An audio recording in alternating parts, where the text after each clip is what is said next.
안녕하세요. 반갑습니다. 저는 법무법인 화오에 있는 고재철입니다. 이번 안실련 안심TV를 통해서 지금 최근 사회에 산업안전 분야에 큰 이슈가 되고 있는 중대재해처벌법에 관해서 계속 말씀들을 하고 있습니다.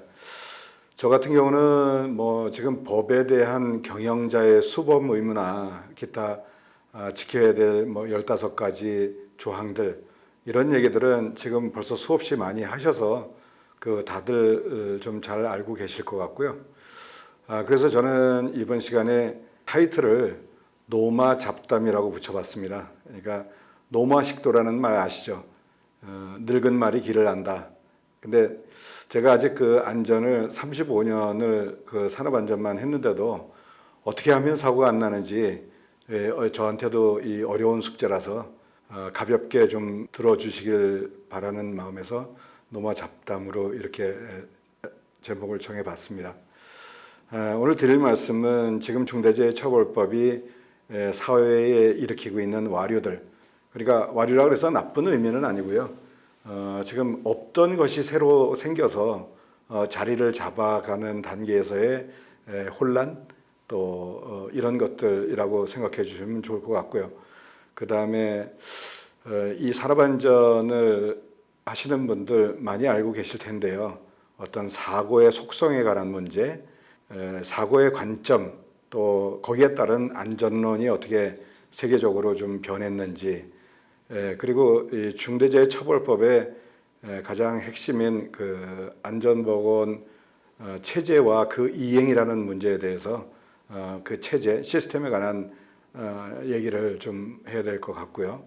그 다음에 이런 중대재해처벌법과 산업안전을 하면서 좀 피해가야 되는 어떤 인지적인 함정들, 이런 문제, 그리고 마무리에 앞으로 중대재해처벌법을 다루는 분들이 어떤 관점과 어떤 방향성이 좀 필요할 것 같다, 이런 말씀들을 전체적으로 좀 드리도록 하겠습니다. 네, 먼저 중처법 이 와류 문제에 대해서 현 상황을 좀 살펴봐야 되겠습니다. 우리나라의 연간 사고 사망 만인율을 이렇게 보면 2001년도에 1.23, 그러니까 10,000명 중에 1.23명이 산업재해로 사망한 이런 상황이고, 20년이 지나서 2021년도에 보면 0.43으로 3분의 1 가까이 이렇게 사고 사망률이 줄어들었습니다. 근데 현재 독일 같은 경우에는 0.14, 우리나라보다의 한 3분의 1 정도 되고요. EU가 2017년도에 보면 0.23, 우리 한 반 정도, 이 정도 수준입니다. 그래서 우리나라가 다들 아시다시피 경제 수준에 비해서 굉장히 사고 재율, 또 사고 사망 만인율, 이런 게 좀 높은 이런 상황인데요. 이런 문제 때문에 이제 중대재해처벌법이 좀 더 기업의 관심과 또 어떤 경영자의 기여, 이런 것들을 좀 하시라라는 차원에서 중대재해처벌법이 시행되고 있습니다. 근데 어떻게 보면 여기 그래프에 보시지만 우리나라 전체적으로 보면 0.43이지만 이렇게 사업장 규모별로 보면 이건 같은 나라인데 완전히 다른 상황입니다. 이 우리나라 소규모 기업에서의 사고 사망 만인율은 과 대기업 1,000인 이상 되는 대기업 사고 사망 만인율은 우리나라와 독일의 편차보다도 훨씬 큽니다. 우리가 독일의 한 3배 정도 되는데 우리나라의 50인 미만 사업장들을 보면 1,000인 이상 사업장의 한 대여섯 배 이렇게 됩니다. 이런 걸 보면 이게 사업장 규모나 특성에 따라서 이렇게 이 안전을 확보하는 방법이 좀 달라야 된다라는 생각을 할 수 있겠고요. 그래서 이제 어떻게 같은 나라지만 어떤 사고의 속성은 달라서 이 문제를 어떻게 우리가 이해하고 대응을 해 나가야 되나, 이렇게 생각을 해보면 1983년도에인가요? 찰스 페로라는 분이 노멀 액시던트라는 얘기를 합니다. 미국의 스리마일 아일랜드에서 원자로 노심이 녹는 이런 사고가 나는데 그 사고를 굉장히 오랫동안 또 다방면으로 연구를 수년간 하신 분이 복잡하고 그 결합 밀도가 높은 대형 생산 현장에서의 사고는 정상이라고 봐야 된다. 잠재 위험에 의한 사고다. 이렇게 얘기를 하고 있습니다. 그러면 실제로 우리나라 현장에서도 오른쪽 이렇게 그림에 보시면 이게 건설 현장에서 났던 사고인데요. 데크플레이트 한쪽을 고정을 하면서 철근 콘크리트 구조물이 먼저 올라갔습니다. 그런 바람에 데크플레이트 한쪽은 철골 프렌즈에 했고 한쪽은 콘크리트에서 철근에 해야 되는데 그 부분은 나중에 그 하자 문제나 그 제시공 문제 이런 문제들 때문에 그 밑에 각재를 받쳐놓고 이렇게 하다가 이 데크플레이트가 콘크리트 타설 중에 빠져서 일어난 사고입니다. 이 과정에서 이 철근 콘크리트 업체하고 이 데크플레이트를 설치했던 철골 업체가 각각 다른 협력 업체입니다. 그러다 보니까 협력 업체 간의 어떤 공사 일정의 차이 그리고 그걸 중간에 조절해준 현장의 생산 파트에 있는 분들이 여러 가지 여건상 이걸 다시 깨내고 하느니 이렇게 하기로 결정을 해서 이렇게 공사를 하다가 사고가 났는데요. 사실 이런 부분들이 중요한 거는 안전 점검이나 이런 걸로 이 사고를 막지 못한다는 겁니다. 이런 이 공사를 하면서 협력 업체 간의 상호 간섭이나 또 중간에 일어나는 의사결정, 조정 이런 것들이 어떤 위험이 돼서 이렇게 일어나는 사고들 기존에 우리가 알고 있듯이 안전 점검이나 이런 걸로 할 수 있는 이런 대응할 수 있는 사고들이 아니어서 대부분 지금 대기업 또 대형 현장들의 사고의 속성이 소위 얘기하는 시스템 사고 이렇게 구성 요소들 간의 이 상호작용이나 복잡한 조합에 예측할 수 없는 조합에 의해서 나는 사고들 이렇게 얘기를 하고 있습니다. 우리가 그냥 그런 거 이외에 여태까지 산업안전보건 기준에 관한 규칙에 있는 내용들로 예방 효과를 볼 수 있는 현장들은 왼쪽에 보시는 바와 같이 건축물 엘리베이터 피트 내에 저렇게 작업 발판도 제대로 설치 안 하고 고정도 안 하고 눈으로 보더라도 굉장히 위험한 상태가 느껴지는 이런 거를 그대로 방치하고 작업을 하는 이런 사고들을 우리가 비정상 사고로 이렇게 얘기해야 되지 않나 이렇게 생각을 합니다. 사고의 속성이 지금 대형 현장들은 주로 이런 잠재 위험에 의한 노멀 액시던트 그리고 또 소규모 현장들은 이 위험 사항을 그대로 좀 무시하고 간과하는 이런 abnormal accident 이렇게 좀 얘기할 수 있을 것 같습니다.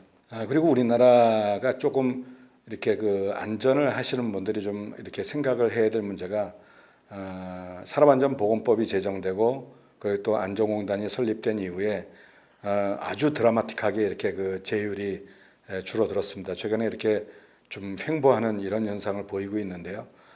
이렇게 아주 드라마틱하게 사고가 줄었을 때 고용노동부도 산업안전공단 열심히 했습니다. 열심히 했는데 실제 정책과 공공기관의 산업안전 어떤 정책 활동 이런 걸로 산업재해가 줄었다. 전부 거기에 공이다 이렇게 얘기하면 안 될 것 같더라고요. 왜냐하면 우리나라의 경제 성장을 보면 1인당 국민 소득과 재율이 굉장히 역상관관계로 많은 영향을 끼치고 있는 걸 볼 수 있습니다. 그러니까 정책이나 산업안전공단에서 안전에 관한 지식, 방법 또 자료들 이런 것들을 지원을 해주고 이런 것들로 할 수 있는 거는 풍년을 위해서 우리가 물기를 좀 잘 내주고 있다.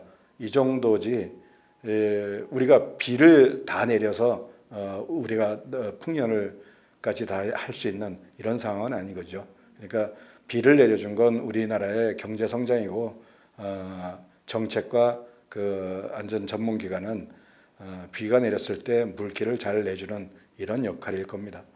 그렇게 생각을 해야 될 것 같아요. 전반적으로 이제 중처법 와류의 문제에서 저는 굉장히 그 기대가 되는 부분이 이런 부분입니다. 그동안의 그 산업안전보건법 상에는 어떤 그 시스템에 관한 문제, 체제에 관한 문제가 이렇게 선임이나 그 직책은 있어도 그 시스템에 관한 얘기를 산업안전보건법에서는 다루지 못했습니다. 근데 여기에서는 핵심 의무가 중대재해처벌법 4조의 안전보건관리 체계의 구축과 그 이행, 굉장히 중요한 그 핵심 조문으로 이렇게 걸고 있고요. 근데 한 가지 또 거기에 더해서 전제 조건으로 그 사업도는 사업장의 특성 및 규모 등을 고려하여 완전히 정형화된 게 아니고 그 사업장마다 또 사업 규모마다 안전을 해야 되는 방법들이 다를 겁니다. 시스템이 같은 걸로는 안 되겠죠. 그래서 그거를 고려해서 시스템을 구축해서 이행을 해라. 이런 아주 반가운 얘기가 들어 있고요. 그리고 지금 시행 초기인데 효과를 보면 컨벤션 효과는 확실히 있었던 것 같습니다. 지금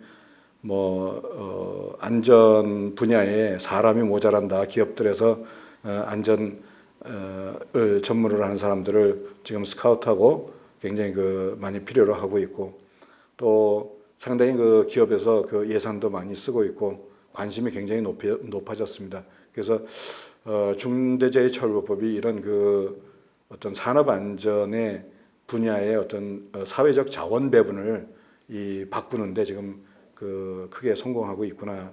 따라서 이런 중대재해처벌법이 우리 산업안전하는 사람들이 그동안 얘기했던 변곡점, 그러니까 같은 리니어하게 어떤 변화가 일어나는 게 아니고 아주 로그 함수처럼 터닝 포인트가 되는 이런 어떤 기회가 이제 온 것 같다. 이걸로 또 우리가 그렇게 만들어 가야 되겠죠. 그런 것들에 대해서 저는 아주 기대를 하고 있습니다. 그런데 한 가지 좀 우려는 되는 부분이요. 법 명칭이 저는 아직도 이게 이해가 안 가더라고요. 소방법 같은 경우도 화재를 방지하자 이런 얘기잖아요. 여러분들은 어떠세요? 이 처벌법 괜찮으신가요? 저는 중대재해처벌법 자체가 중대재해방지법, 중대재해예방법 이렇게 왜 안 했는지 굉장히 궁금하더라고요.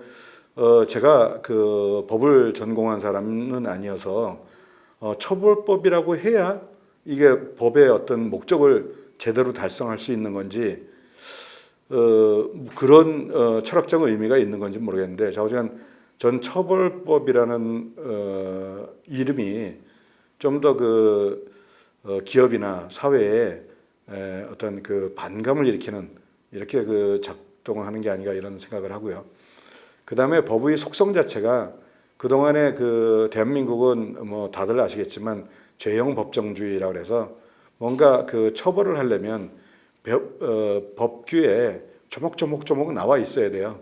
근데 중대재해처벌법은 굉장히 포괄적으로 돼 있어서 구체적으로 뭘 하려는 얘기냐 이런 것들이 지금 계속 궁금해들 하고 있고요. 경영자 자연인을 처벌 대상으로 하고 있습니다. 물론 법인도 양벌에 의해서 일부 벌금을 내도록 돼 있지만 주된 처벌 대상은 경영자 자연인으로 돼 있는데 이게 자연인을 처벌한다는 게 굉장히 엄격하게 어떤 다뤄져야 될 문제죠. 우리가 개인의 자유를 구속한다는 거는 자칫 잘못하면 전체주의나 굉장히 사회에 부작용을 일으킬 수 있기 때문에 엄정하게 법을 집행을 해야 되는데 이렇게 포괄적으로 된 법으로 개인에 대해서 뭔가 처벌을 하겠다 이게 좀 쉽지 않을 것 같다. 또 무리가 있을 것 같다 이런 생각들을 하게 되고요. 또 이런 시스템에 관한 부분인데 체제와 이행이 핵심이라고 보면 이거를 집행하는 쪽에서 또 우리 사회도 그렇고 학습이 지금 굉장히 부족하다. 시스템이나 또 시스템에 관한 이해나 또 시스템을 제대로 구축하기 위해서 어떤 일들을 해야 되는지 이런 데 대한 학습이 별로 없어서 이게 좀 시간이 걸리고 좀 혼란스러울 것 같다 이런 생각이 있고요. 중대재해처벌법 4조의 1호 체제와 그 이행에 대해서 시행령으로 이제 구체화하도록 법에서 정해놨는데 이 구체가 제 생각으로는 이 정량적으로 정형적으로 이렇게 구체화가 돼서 중대재해처벌법 4조의 전제인 기업의 규모와 특성을 고려하여 이거를 제대로 충족시키지 못할 것 같다. 기업별로 어떤 적정한 시스템 이런 걸로 작동하기보다는 무엇을 해야 된다. 그러면 그 해야 된다는 거 하나만 해 놓으면 좀 부족하더라도 안 하는 건 아니잖아요. 잘못하면 그게 그 기업의 어떤 그 안전을 그 예방에 실질적인 그 도움이 되는 어떤 행위들이 아니고 면책받기 위해서 뭔가를 하게 되는 이렇게 가지 않을까 좀 걱정이 되고요. 특히 그 기업 경영에 물론 뭐 중대재해가 났다 그래서 모든 경영자가 처벌되는 건 아니겠지만 지금 그 제일 위험한 구간이 이 중견기업인 것 같습니다. 중견기업은 현장에서 직접 그 경영자들이 생산에 관해서 이리 하시오 저리 하시오라고 직접 개입하고 다녔는데 그 상황에서 어떤 산업안전보건법이나 그 안전조치 안에서 그 사고가 나게 되면 이걸 바로 이 체제와 그런 것들이 미비한 거 아니냐로 바로 연결을 시켜서 문제가 될 것 같다.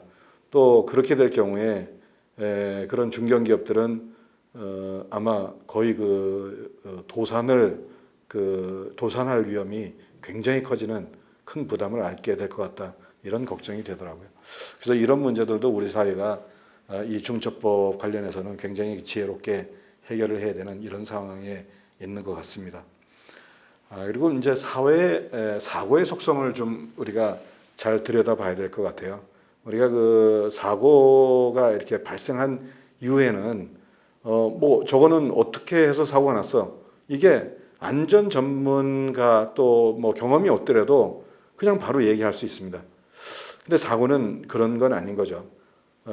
이렇게 사고가 나게 되면 사람들이 갑자기 똑똑해집니다. 그래서 사고 원인들도 자기 나름대로 이렇게 다 이런저런 게 사고 원인이다 이렇게 얘기를 하더라고요. 근데 그런 문제가 사실은 사고를 예방할 수 있는 안전 쪽에는 그렇게 조금은 다시 생각해야 되는 깊게 생각해야 되는 이런 문제들이 있습니다. 여태까지 사고를 예측 가능하다 이런 식으로 이제 언론에서도 자주 그렇게 얘기하고 또 심지어는 그 안전을 하시는 분들 정책하시는 분들도 사고가 예측이 가능한 이런 것들로 잘못 이해를 하시고 계신 것 같아요. 물론 예방은 가능합니다.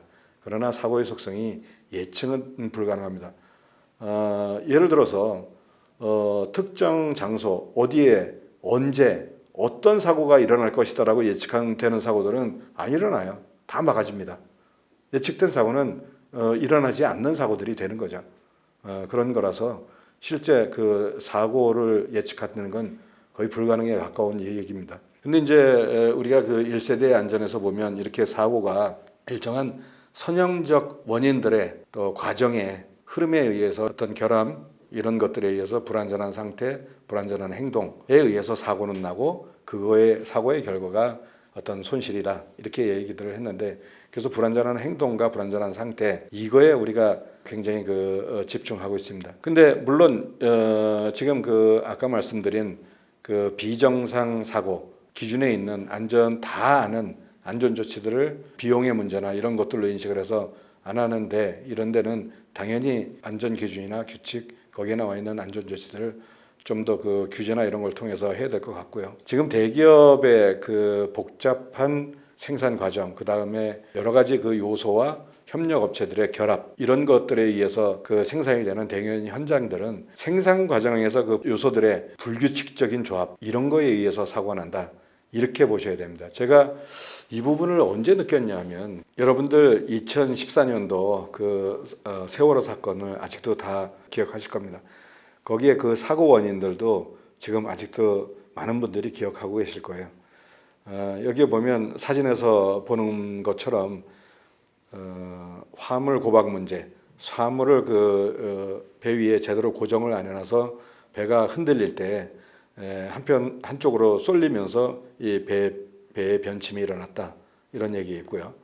그다음에 화물 과적도 문제가 됐죠. 그리고 또 이 배 안에 보면 그 평형수가 있고 스테빌라이저가 있어서 배가 이렇게 좌우로 그 기우뚱거릴 때 물이 밑에서 왔다 갔다 하면서 균형을 잡아주는 그 장치가 작동을 안 했다. 아침 8시에 그 팽목항 근처에서 그 사고가 났는데 원래 그 전날 저녁 6시에 인천항에서 출항이 예정된 배였습니다. 근데 그게 인천항의 안개로 한 9시경에 출항을 하게 돼서 원래 그 항로는 서해상으로 물살이 없는 데로 빠져나갔어야 되는데 물살이 센 팽목항으로 가서 시간을 전략해야 되는 이런 상황에 놓인 거죠. 그것도 어떻게 보면 안개 문제, 인천항에 안개가 그 전날 없었다 그러면 아마 이 사고 안 일어날 수 있습니다. 그리고 또 그 당시에 이 배를 운항하셨던 배 관계자분들이 항로와 배의 상태를 정확히 보면서 운행을 했다라고 하면 이게 변침이 안 됐을 수도 있습니다. 그리고 또 조타수 얘기가 그 조타기를 회전을 할 때 그 조타실에 잠깐의 정전이 있어서 본인이 의도한 것보다 굉장히 많이 이 조타기가 돌아갔다. 그래서 그런 얘기를 했습니다. 그럼 그분 말이 사실이라 그러면 그 잠깐의 정전만 없었더라도 이 사고는 안 일어날 수 있었던 거죠. 그러니까 이 세월호 사건을 보면요, 이런 어떤 이런저런 요소들이 같은 시간, 같은 장소에 그렇게 기가 막힌 조합을 해서 사고가 일어났다 이렇게 보는 게 맞을 것 같습니다. 이런 끔찍한 사고에 뭐 로또는 좀 그렇지만 우리가 로또 번호 예측할 수 없잖아요. 45개 중에 6개를 맞추면 1등인데 확률이 그런 그 조합의 케이스가 뭐 800만 가지가 넘습니다.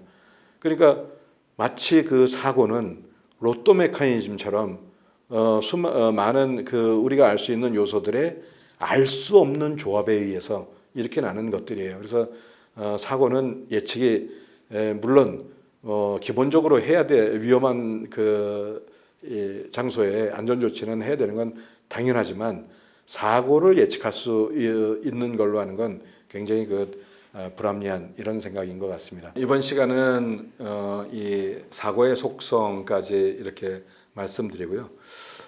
다음에 사고와 안전에 관한 생각이 좀 우리 선진국들이 어떻게 좀 바뀌어 왔는지 그리고 시스템에 관해서 좀 우리 뭐 정책 위반자들이나 또 안전을 다루는 분들이 이렇게 고려해야 될 점 그리고 이런 사고와 안전 문제를 다루면서 이렇게 피해야 되는 인지적인 함정들 이런 것들에 관해서 다음 시간에 말씀을 좀 나눠보도록 하겠습니다. 감사합니다.